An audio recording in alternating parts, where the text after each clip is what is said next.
ناظرین السلام علیکم ورحمۃ اللہ وبرکاتہ۔ بسم اللہ الرحمن الرحیم۔ بات ہے سن 637 عیسوی کی۔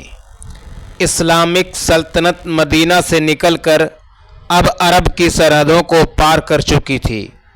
ایران یعنی پرسیا اور روم جیسے بڑے بڑے طاقتور ملک اب مسلمانوں کی فتح کا سامنا کر رہے تھے، اور ان سب کے بیچ ایک شہر تھا بیت المقدس، آج کا یروشلم، جو یہودیوں، عیسائیوں اور مسلمانوں تینوں کے لیے مقدس اور پاک زمین ہے۔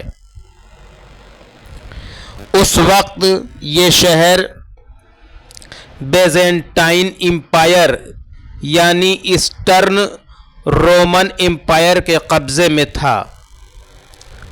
وہاں کے لوگ تنگ آ چکے تھے، مذہبی پابندیوں، ٹیکس، ظلم اور ناانصافی نے انہیں تھکا ڈالا تھا، اور جب انہوں نے سنا کہ مسلمانوں کا ایک خلیفہ ہے جس کا نام ہے عمر بن خطاب رضی اللہ عنہ، جو نہ صرف انصاف پسند ہے بلکہ خود اپنے ہاتھوں سے غریبوں کی مدد کرتا ہے، تو ان کے دلوں میں روشنی کی ایک کرن جگی۔ بیت المقدس کے عیسائی رہنما نے ایک پیغام بھیجا: ہم اس شہر کی چابیاں تمہارے فوجی افسر کو نہیں دیں گے، اگر تمہارا خلیفہ خود آئے تو ہم اسے چابی سونپ دیں گے۔ عمر رضی اللہ عنہ کا سفر تخت نہیں تقوی۔ یہ پیغام مدینہ پہنچا تو حضرت عمر رضی اللہ عنہ نے صلاح کی اور خود بیت المقدس کی طرف روانہ ہونے کا فیصلہ کیا۔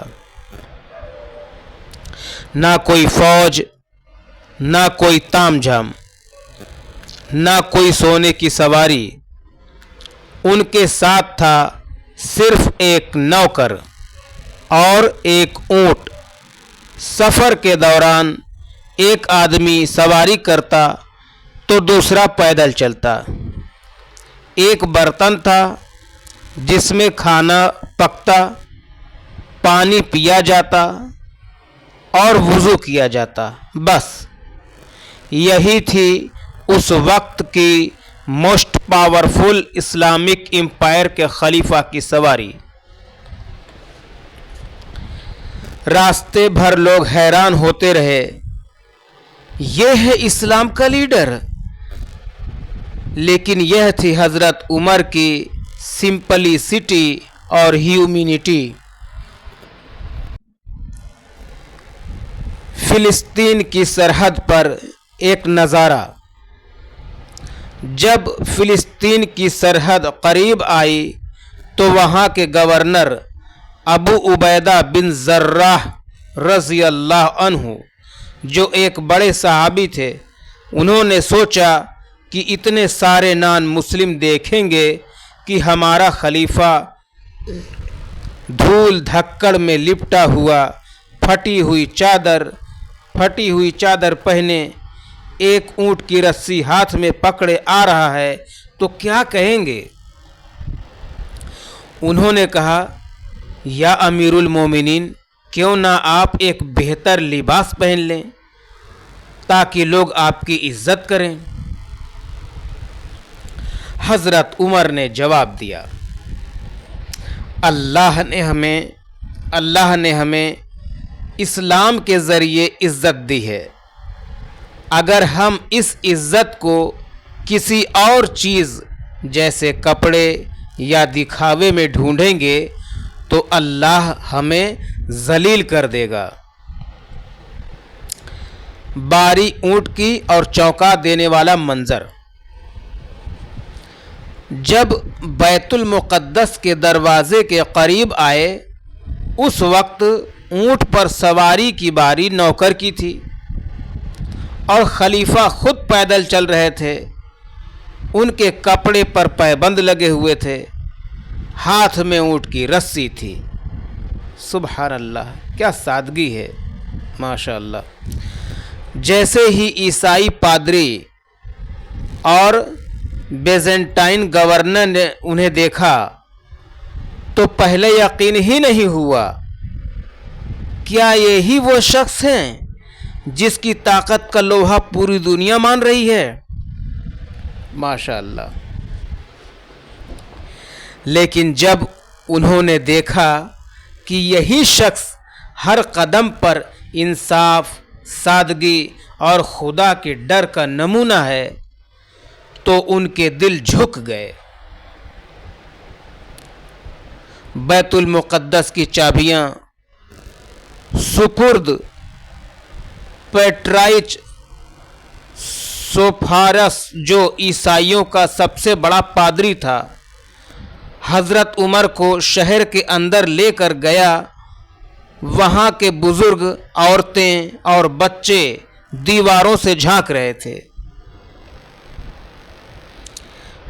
پیٹرائچ نے کہا، ہماری کتابوں میں لکھا ہے، یعنی ان کے پادری نے کہا کہ ہماری کتابوں میں لکھا ہے کہ آخری امت کا ایک خلیفہ آئے گا، اس کا لباس سادہ ہوگا، وہ گھمنڈی نہیں ہوگا، اور وہی اس شہر کا حقدار ہوگا۔ ہم گواہی دیتے ہیں آپ وہی شخص ہیں۔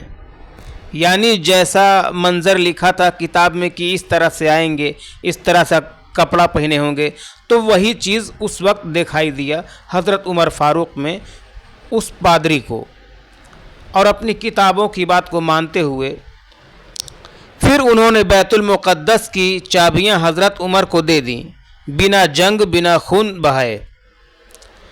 نماز اور انصاف کا زبردست مثال۔ جب نماز کا وقت ہوا تو پادری نے انہیں چرچ کے اندر نماز پڑھنے کی دعوت دی، لیکن حضرت عمر نے انکار کر دیا۔ انہوں نے کہا، اگر میں نے اس چرچ میں نماز پڑھ لی تو شاید آنے والے مسلمان اسے مسجد بنا لیں گے۔ میں نہیں چاہتا کہ کسی کی عبادت گاہ پر ظلم ہو۔ پھر انہوں نے چرچ سے تھوڑی دوری پر زمین پر نماز ادا کی، اور وہی جگہ بعد میں مسجد عمر کہلانے لگی۔ امن نامہ یعنی ایگریمنٹ، ایک انصاف کا دستاویز۔ حضرت عمر رضی اللہ عنہ نے ایک لکھت دستاویز جاری کیا جسے آج بھی عمر انشورنس کہا جاتا ہے۔ اس میں لکھا گیا، کوئی عیسائی زبردستی مسلمان نہیں بنایا جائے گا، کوئی عیسائی زبردستی مسلمان نہیں بنایا جائے گا، چرچوں کو نہیں توڑا جائے گا، ان کے کراس اور عبادت کے طریقے کو چھیڑا نہیں جائے گا، یعنی کہ کسی کے مذہب پر حملہ نہیں کیا جائے گا، نہ ان کے چرچ پر، نہ ان کے کراس پر۔ کوئی ٹیکس یا ظلم ان سے زبردستی نہیں لیا جائے گا۔ کیا آپ سوچ سکتے ہیں ایسی ریلیجیس فریڈم اس دور میں کسی اور طاقت نے نہیں دی تھی؟ اس کہانی سے کیا سیکھیں؟ طاقت میں سادگی سب سے اونچی چیز ہے، طاقت میں سادگی سب سے اونچی چیز ہے، یعنی اکڑ اچھی چیز نہیں ہے، جتنا نرم مزاج ہو، جتنا سادہ ہو، اتنا ہی اونچا ہے۔ حضرت عمر نے بیت المقدس جنگ سے نہیں، انصاف سے فتح کیا۔ اس میں جنگ کہاں ہوئی تھی؟ جنگ تو ہوئی نہیں تھی۔ Real leadership is service. اصلی لیڈر وہی ہے جو خود بھوکھا رہ کر امت کے لیے چلے. Respect other religions.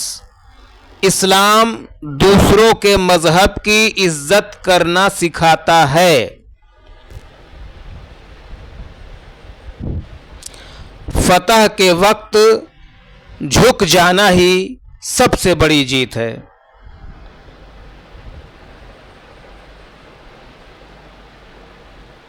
آخری بات، آج جب دنیا طاقت کو بم، پیسہ اور شہرت سے جوڑتی ہے، ہمیں حضرت عمر فاروق رضی اللہ عنہ جیسے لیڈر سے سیکھنا چاہیے جن کی فتح کا راستہ توازن، انصاف اور تقویٰ تھا.